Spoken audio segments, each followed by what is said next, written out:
मसीहा अगस्ट 8 तारिख में महात्मा गांधी भारत छाड़ आंदोलन डाकरा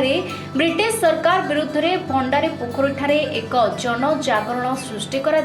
जनसाधारण आंदोलन नेतृत्व नहीं संग्रामी वैष्णव नायकों नेतृत्व में स्थानीय लोक मैंने मुंशी बर्बरतार अतिष्ठ हो भंडारी पोखरी थाना को पोड़ी देते पुलिस और जनसाधारण मध्य तिक्तता देखा देथिला और ब्रिटिश पुलिस सहित संपर्क विच्छिन्न हो पड़ा। पुलिस उपाय शून्य हो 1943 मसीह तत्कालीन जमादार तथा मुंशी साहेब को उद्यम रे स्थानीय जनसाधारण को एकजुट करी पुलिस और पब्लिक मध्य एक सुसंपर्क स्थापन करने समस्त जनसाधारण को मेल करने किछि ग्रामरू ठाकुर बाड़िया डकाई पुलिस और साधारण जनता अबीर बोलाबोली हुई सुसंपर्क स्थापन करने मेलनर आयोजन करा जायतिला जहाँ आज पर्यंत यह अनुष्ठित हो आसुछि। भंडारी पोखरी मुंशी मेलन प्राय 83 वर्ष है चली आसूची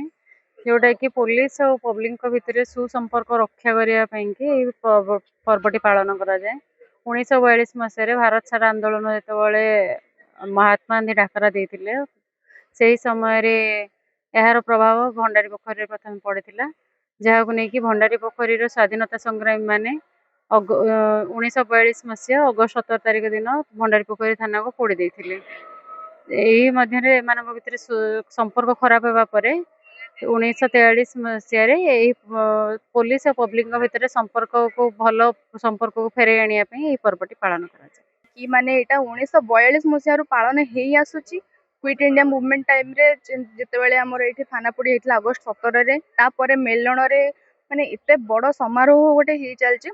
प्लस लोक मानकर कोऑपरेशन इंटरेस्ट ट्रेडिशन को फॉलो करी आसुचन सेतिकी मसीह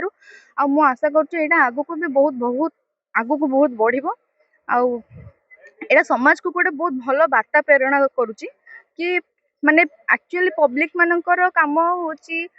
से माने रूल्स फॉलो करेंगे पुलिस रो काम होची से माने तांकू माने पनिशमेंट देबे जदि किछि अछि कि न हेल तांकू कोऑपरेट माने सर्विस देबे तांको जगह तो से जिनसटा ये जगह माने मु देखुची एठी भलो से पालन करा जाउची पब्लिक मानकर फियरलेसनेस रहउची जोटी पे से माने आज रंग खेला खेली होचंती माने से जो जिनसटा जोटा रहिबा कथा से जगह एठी देखा जाउची बहुत भल हुए भल भी लगुच महल भी बहुत भल अच्छी आमको खुशी भी लगुच कहीं बहुत वर्ष मेलन कर भंडारीपुर आम बासी बहुत भी आनंद कर भल लगुच भी भाई भौणी समस्ते भंडारी पोखरी सब मिसिक सहयोग कर भद्रक मिसिकी न मिसिकी कहीं भी करें समस्ते मिसिकी थाना आम सरपंच भाई सब भी मिसिकी कर बहुत खुशी लगुच।